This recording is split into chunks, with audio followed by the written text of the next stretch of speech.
Et c'est important. Et encore une fois, je suis fière d'être la sœur de Lancine et Touré. Exactement. En tout cas, Mm. qui repose en paix, parce qu'il faisait Amine, aussi partie du groupe Intouchable. c'est vrai. Il y a, comme tu disais tout à l'heure, bah, il y avait Rimka, il Ouais. y avait Dry, il y avait Demo Ouais, One, dans la Mafia Cafri, ouais. ouais, Mamad, plus Ouais, spécialement dans le c'est groupe vrai. Intouchable. C'est vrai. Et pour toi, comment il a contribué à créer ce groupe, la Mafia Quinfri? Est-ce que tu étais présente avec lui dans ses Non, parce keufs? que j'étais jeune. D'accord? Ouais, j'étais petite. Hein. Mon frère, c'était un petit peu un solitaire qui traînait avec ses amis. Hein. Puis je pense qu'avec d'autres membres fondateurs de la Mafia Cafri, ils ont décidé voilà. Puis même le nom, il est fort. Hein. Mafia Mm. Cafri, comme réunir l'Afrique. Mm.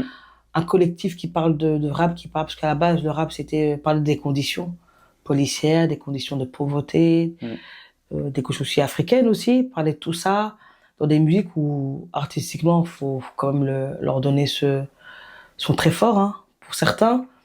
Et parler de tout ça, et c'était important que lui, il participait à ça. Voilà, il était avec eux, il chantait, il baquait aussi.